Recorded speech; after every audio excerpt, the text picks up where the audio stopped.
नमस्कार दोस्तों, स्वागत है आपका हमारे YouTube चैनल में। दोस्तों, आज के इस वीडियो में हम डिस्कस करने वाले हैं मोस्ट इम्पॉर्टेंट टॉपिक जो कि परीक्षाओं में ज़रूर से पूछे जाते हैं, भारतीय इतिहास के प्रसिद्ध युद्ध को। दोस्तों, आज के इस वीडियो में हम भारतीय इतिहास के जितने भी महत्वपूर्ण युद्ध हैं जो कि इन टॉपिक को हम आज के इस वीडियो में कवर करने वाले हैं और सारे ही युद्ध को हम आज के इस वीडियो में डिटेल में मीन्स की व्याख्या के साथ डिस्कस करेंगे। तो आपसे रिक्वेस्ट है कि वीडियो से लास्ट तक जरूर जुड़े रहिएगा। अगर आपने आज का ये वीडियो अच्छे से देख लिया, समझ लिया, तो दोस्तों यकीन मानिए आपकी परीक्षा में अगर इस टॉपिक से प्रश्न आते हैं तो आप इसे इजीली सॉल्व कर पाएंगे। तो चलिए शुरू करते हैं पहले युद्ध के साथ। पहला है दोस्तों दशराज्य युद्ध। कौन सा है? दशराज्य युद्ध है। ये कैसा युद्ध है, आइए इसको डिटेल में जानते हैं। यह युद्ध 10 राजाओं का युद्ध था जिसका उल्लेख ऋग्वेद के 7वें मंडल में मिलता है। इस युद्ध में एक और कबीला और उनका मित्र समुदाय था जिनके सलाहकार ऋषि विश्वामित्र थे और दूसरी ओर भारत नामक समुदाय था जिसका नेतृत्व राजा सुदास कर रहे थे। इस युद्ध में सुदास की विजय होती है। यह युद्ध ऋग्वेद में वर्णित दुनिया का पहला युद्ध है। इस पॉइंट को आपको याद रखने हैं दोस्तों कि ये दशराज्य युद्ध है, यह दुनिया का पहला युद्ध है ऋग्वेद के अनुसार। आइए बढ़ते हैं दूसरे पॉइंट की ओर। अगला पॉइंट है हाइडेस्पिस या फिर वितस्ता का युद्ध जो कि 326 ईसा पूर्व में हुआ था, जिसे कि झेलम युद्ध भी कहा जाता है। आइए जानते हैं इसको डिटेल में। यह युद्ध झेलम नदी के किनारे सिकंदर और पंजाब के राजा पोरस के बीच हुआ था। इस युद्ध में सिकंदर ने पोरस को पराजित कर दिया, मगर उसके साहस से प्रभावित होकर सिकंदर ने पोरस को जीवित छोड़ दिया था और फिर पोरस और सिकंदर में मित्रता हो जाती है। सिकंदर लगभग 19 महीने तक भारत में ही रहा। इस युद्ध को हाइडेस्पिस युद्ध, वितस्ता युद्ध या फिर झेलम युद्ध भी कहा जाता है। अगला है कलिंग का युद्ध। मोस्ट इम्पोर्टेंट है कलिंग का युद्ध। कलिंग युद्ध 261 ईसा पूर्व में महान मौर्य साम्राज्य और कलिंग राज्य के बीच लड़ा गया था जो वर्तमान में उड़ीसा और आंध्र प्रदेश का उत्तरी भाग है। इस युद्ध के परिणाम स्वरूप अशोक ने कलिंग के राजा महापद्मनाभन को हराकर कलिंग पर विजय प्राप्त की। इस युद्ध में हुए रक्तपात को देखकर अशोक ने बौद्ध धर्म अपना लिया और वह अहिंसा के मार्ग पर चल पड़ा। यह प्रसिद्ध युद्ध पूरे भारतीय इतिहास में सबसे बड़ी और विनाशकारी युद्ध में से एक है। यह दुनिया की सबसे बड़ी खूनी लड़ाई है जिसमें लगभग 2.5 लाख लोगों की जान गई थी। अगला है पुलकेशिन द्वितीय का युद्ध जो कि 1612 ईस्वी में लड़ा गया था। आइए इसको डिटेल में जानते हैं। पुलकेशिन द्वितीय चालुक्य वंश का राजा था जिसका शासनकाल 609 से 642 ईस्वी के मध्य माना जाता है। पुलकेशिन द्वितीय का सर्वाधिक महत्वपूर्ण सैन्य संघर्ष उत्तर भारत के सर्वशक्तिमान शासक हर्षवर्धन के विरुद्ध था, जिसमें राजा हर्षवर्धन को पीछे हटना पड़ा। इस युद्ध के बाद पुलकेशिन द्वितीय ने परमेश्वर व दक्षिणापथेश्वर उपाधियां प्राप्त की। यह युद्ध नर्मदा नदी के किनारे हुआ था। इस युद्ध की जानकारी वेंगसांग के लेखों द्वारा मिलती है। दोस्तों, आपको एक पॉइंट और भी याद रखना है कि ये युद्ध कहाँ लड़ा गया था। तो ये नर्मदा नदी के किनारे लड़ा गया था। परीक्षाओं में काफ़ी बार पूछे जाते हैं, इसलिए आपको इस पॉइंट को याद रखने हैं। अगला है प्रथम तुर्क आक्रमण जो कि 986 ईस्वी में हुआ था। आइए इसको डिटेल में जानते हैं। सुबुक्तगिन भारत पर आक्रमण करने वाला पहला तुर्क शासक था। इसने 986 ईस्वी में जयपाल पर आक्रमण किया और जयपाल को पराजित किया। जयपाल का राज्य सरहिंद से लमगान और कश्मीर से मुल्तान तक था। अगला है महमूद गजनवी का आक्रमण जो कि 1001 से 1027 के मध्य हुआ था। मोस्ट इम्पॉर्टेंट, आइए इसको डिटेल में समझते हैं। महमूद गजनवी के भारत पर किए गए आक्रमण के संदर्भ में विद्वानों में मतभेद है। हेनरी इलियट के अनुसार सन 1000 से 1027 के मध्य महमूद ने भारत पर 17 बार आक्रमण किया है। उसने प्रथम आक्रमण 1000 ईस्वी में हिंदू शाही राज्य के सीमावर्ती नगरों पर किया तथा कुछ नगरों पर अधिकार प्राप्त करके वह गजनी वापस लौट गया। आइए अब जानते हैं कि महमूद गजनवी ने भारत पर 17 बार आक्रमण कब और कहाँ किया। 1001 ईस्वी में महमूद गजनवी ने हिंदू शाही राज्य पर आक्रमण किया। 1004 में उच्च के शासक वाजिरा पर आक्रमण किया। 1005 में महमूद गजनवी ने मुल्तान पर आक्रमण किया। 1007 ईस्वी में सुखपाल पर आक्रमण किया। 1008 ईस्वी में गजनवी ने आनंदपाल के विरुद्ध पेशावर पर आक्रमण किया। 1009 ईस्वी में इसने नगरकोट पर आक्रमण किया। 1010 में मुल्तान, 1011 ईस्वी में थानेश्वर, 1012 ईस्वी में हिंदू शाही राज्य त्रिलोचन पाल के विरुद्ध, 1015 ईस्वी में त्रिलोचन पाल के पुत्र भीमपाल के विरुद्ध और 1018 ईस्वी में कन्नौज पर आक्रमण किया। 1020 ईस्वी में इस अभियान में महमूद ने बारी, बुंदेलखंड, किरा तथा लोहकोट को जीता। 1000 ईस्वी में कालिंजर पर आक्रमण किया और 1022 ईस्वी में इसने पंजाब पर आक्रमण किया। और जो कि बहुत ही ज़्यादा महत्वपूर्ण है, 1025 ईस्वी में गुजरात के सोमनाथ मंदिर पर इसने आक्रमण किया था और 1027 ईस्वी में जाटों और खोखरों को दंडित करने के लिए इसने आक्रमण किया था।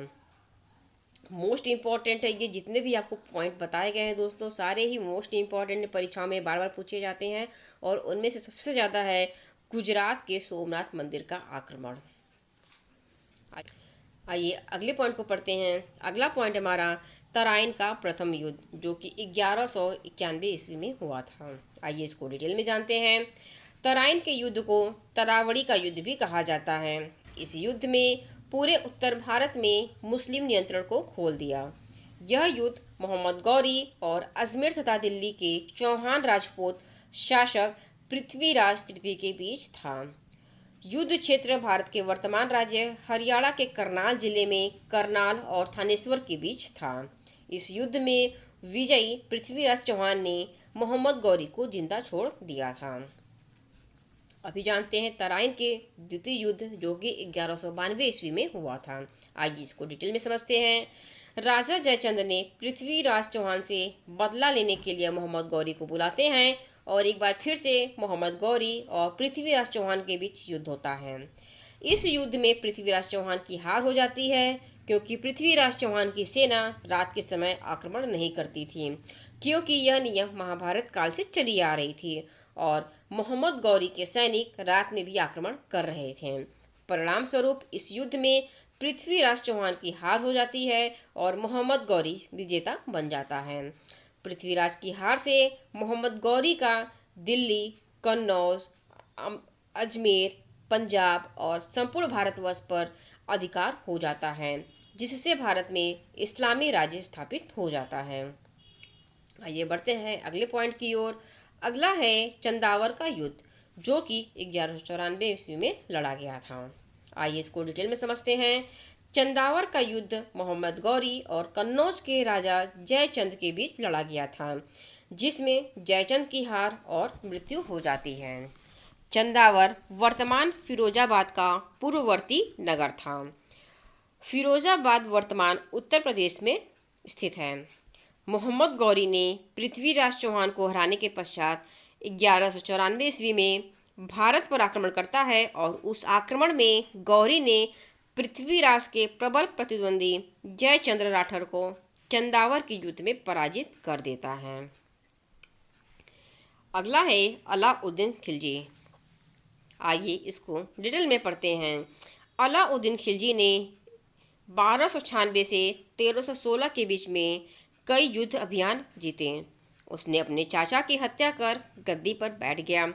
अलाउद्दीन खिलजी ने मुल्तान विजय, गुजरात विजय, रणथंभौर, मेवाड़, चित्तौड़, मालवा, जालौर, दक्षिण भारत पर भी विजय हासिल की। अलाउद्दीन खिलजी का वफादार मलिक काफूर इस अभियान में शामिल रहता था। मलिक काफूर को खिलजी ने 1000 में खरीदा था। 1000 में खरीदा था मीन्स कि अलाउद्दीन ने मलिक काफूर को कितने में खरीदा था? ये प्रश्न कई बार परीक्षाओं में पूछे गए हैं, आपको याद रखने हैं। अगला है मुगल वंश। मोस्ट इम्पॉर्टेंट, परीक्षाओं में बार बार पूछे जाते हैं। आइए इसको डिटेल में समझते हैं। मुगल साम्राज्य की स्थापना या फिर कहें मुगल साम्राज्य की शुरुआत 1516 ईस्वी में बाबर और मुगल साम्राज्य का संस्थापक था। मुगल शासन 17वीं शताब्दी के आखिरी में और 18वीं शताब्दी की शुरुआत तक चलता रहा और 19वीं शताब्दी के मध्य में समाप्त हुआ।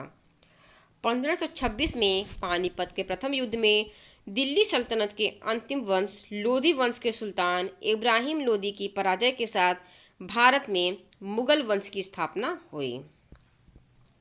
बाबर ने भारत पर 5 बार आक्रमण किया। बाबर को भारत पर आक्रमण करने का निमंत्रण पंजाब के शासक दौलत खान लोदी और मेवाड़ के शासक राणा सांगा ने दिया था। आइए जानते हैं बाबर द्वारा लड़े गए प्रमुख युद्धों को। पानीपत का प्रथम युद्ध जो कि 21 अप्रैल 1526 को हुआ था। यह इब्राहिम लोदी और बाबर के बीच होता है, जिसमें बाबर की जीत होती है। इस युद्ध में बाबर ने पहली बार तुगलुमा युद्ध नीति का प्रयोग किया था। किस नीति का प्रयोग किया था? तो तुगलुमा युद्ध नीति का प्रयोग बाबर ने किया था पानीपत के प्रथम युद्ध में। अगला है खानवा का युद्ध जो कि 17 मार्च 1527 ईस्वी में राणा सांगा और बाबर के बीच होता है, जिसमें बाबर की जीत होती है। चंदेरी का युद्ध जो कि 29 मार्च 1528 ईस्वी में मेदिनी राय और बाबर के बीच होती है, जिसमें बाबर की विजय होती है। घाघरा का युद्ध जो कि 6 मई 1529 में अफगान और बाबर के बीच होती है। इस युद्ध में भी बाबर की विजय होती है। युद्ध के बाद बाबर ने गाजी की उपाधि धारण की थी। बाबर ने अपनी आत्मकथा बाबरनामा की रचना की थी, जिसका अनुवाद बाद में अब्दुल रहीम खान खाना ने किया है। आइए अब जानते हैं हुमायूं के बारे में और इनके युद्धों के बारे में। मोस्ट इम्पोर्टेंट, आइए डिटेल में समझते हैं। हुमायूं एक मुगल शासक था। वह बाबर का सबसे बड़ा पुत्र था। चौसा का युद्ध भारतीय इतिहास में लड़े गए महत्वपूर्ण युद्ध में से एक है, जो 26 जून 1539 को हुमायूं और शेर शाह के बीच चौसा जगह पर लड़ा गया था। इस युद्ध में हुमायूं की हार और शेर शाह की जीत होती है। बिलग्राम का युद्ध हुमायूं और सुर साम्राज्य के संस्थापक शेर शाह के बीच हुआ। यह युद्ध 1540 ईस्वी में लड़ा गया था। इस युद्ध में हुमायूं की हार होती है। हुमायूं ने 4 बड़े युद्ध लड़े हैं जो कि परीक्षाओं में कई बार पूछे गए हैं। आइए इन युद्धों को भी जानते हैं। देवरा का युद्ध जो कि 1531 में हुआ था। देवरा का युद्ध कब हुआ था? तो 1531 में देवरा का युद्ध लड़ा गया था, जिसमें कि हुमायूं ने लड़ा था। चौसा का युद्ध 1539 में, बिलग्राम का युद्ध 1540 में और सरहिंद का युद्ध 1555 में हुमायूं के द्वारा लड़े गए थे, जो कि हुमायूं के 4 बड़े युद्धों में से कहलाते हैं। करनाल का युद्ध।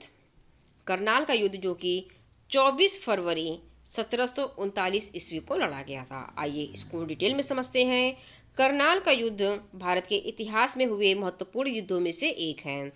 यह युद्ध फारस का शासक नादिर शाह तथा मुगल शासक मोहम्मद शाह के बीच था। मोहम्मद शाह ने करनाल के युद्ध में मात्र 3 घंटे में ही युद्ध हार गया। कितने घंटे में? 3 घंटे में। नादिर शाह भारत में लूटपाट करने के उद्देश्य से आया था।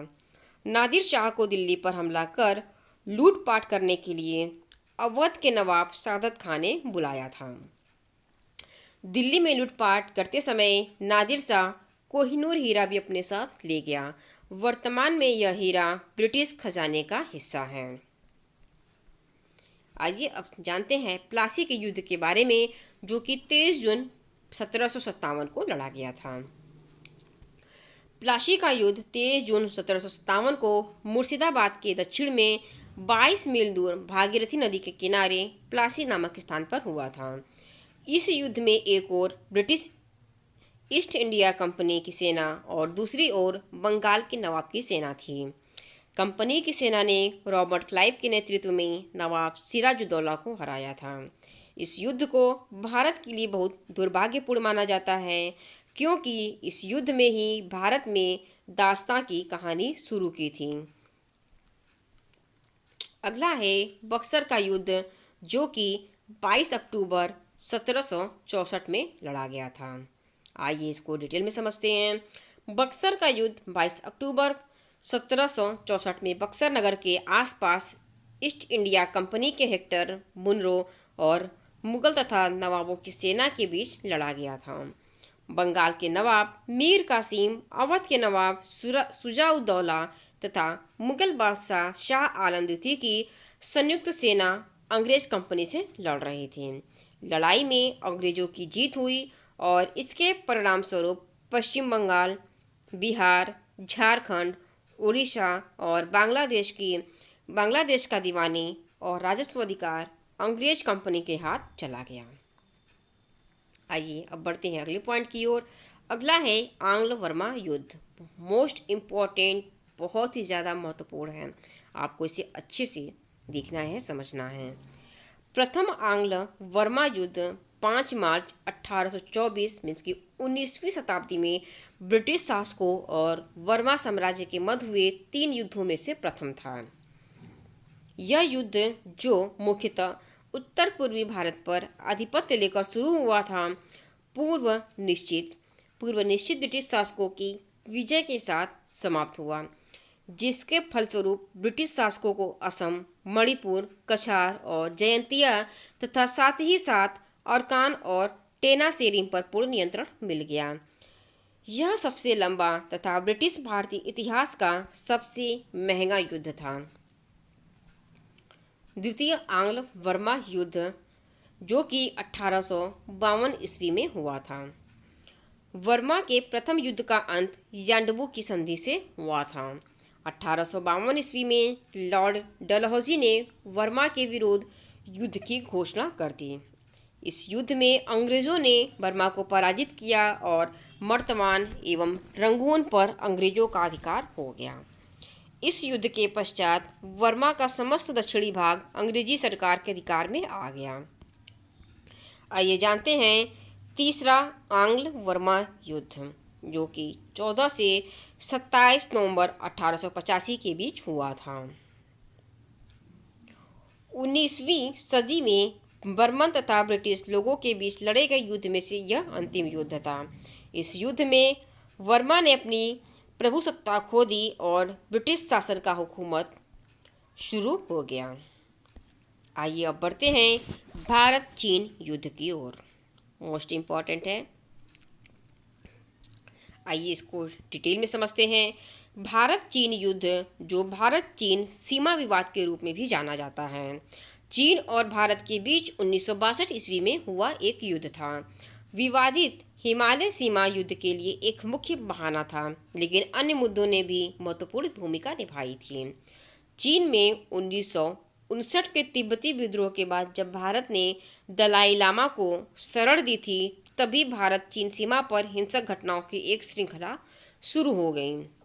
भारत चीन युद्ध 4250 मीटर से अधिक ऊंचाई पर लड़ी गई थी। इस प्रकार की परिस्थिति ने दोनों पक्षों के लिए अनेक समस्याएं प्रस्तुत की हैं। इस युद्ध में चीनी और भारतीय दोनों पक्ष द्वारा वायुसेना का उपयोग नहीं किया गया था। आइए अब देखते हैं भारत पाकिस्तान युद्ध। आइए इसको डिटेल में समझते हैं। 1947 का भारत पाक युद्ध, जिसे प्रथम कश्मीर युद्ध भी कहा जाता है, अक्टूबर 1947 में शुरू हुआ था। पाकिस्तान की सेना के समर्थन के साथ हजारों की संख्या में जनजातीय लड़ाकों ने कश्मीर में प्रवेश कर कब्जा कर लिया और उस पर हमला कर दिया, जिसके फलस्वरूप भारत से सहायता प्राप्त करने के लिए कश्मीर के महाराजा को इंस्ट्रूमेंट ऑफ एक्सेशन पर हस्ताक्षर करने पड़े। 1 जनवरी 1949 की रात को एक औपचारिक संघर्ष विराम घोषित किया गया। इस युद्ध में भारत को कश्मीर के कुल भौगोलिक क्षेत्र के लगभग 2/3 हिस्से, कश्मीर घाटी, जम्मू और लद्दाख प्राप्त हुए, जबकि पाकिस्तान को लगभग 1/3 हिस्से पाकिस्तानी गुलाम कश्मीर और गिलगित बल्टिस्तान मिले। आइए जानते हैं भारत पाक द्वितीय युद्ध के बारे में, जो कि 1965 में लड़ा गया था। यह युद्ध भारत और पाकिस्तान के बीच दूसरा युद्ध ऑपरेशन जिब्राल्टर के साथ शुरू हुआ। यह युद्ध 17 दिनों तक चला।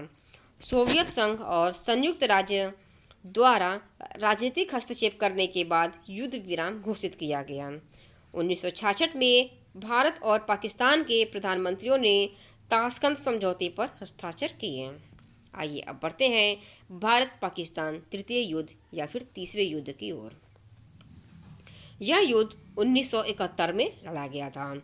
इस युद्ध में पाकिस्तान की हार देखते हुए उसके कई मित्र देश जैसे अमेरिका, चीन, फ्रांस भारत की ओर बढ़ रहे थे, किंतु रूस की मदद से भारत ने सभी को पीछे कर दिया। इस युद्ध में रूस ने भारत की बहुत मदद की और रूस की मदद से ही सभी देश पीछे हट गए, क्योंकि रूस ने सभी देशों को चेतावनी दे दी थी कि यदि वे पीछे नहीं हटेंगे तो उन्हें भुगतना पड़ेगा। रूस के पावर को देखते हुए सभी देश उल्टे पांव पीछे लौट गए। इसी वर्ष बांग्लादेश एक नए देश के रूप में उभरा। आइए अब बढ़ते हैं भारत पाकिस्तान चौथे युद्ध की ओर, जो कि 1999 में हुआ था।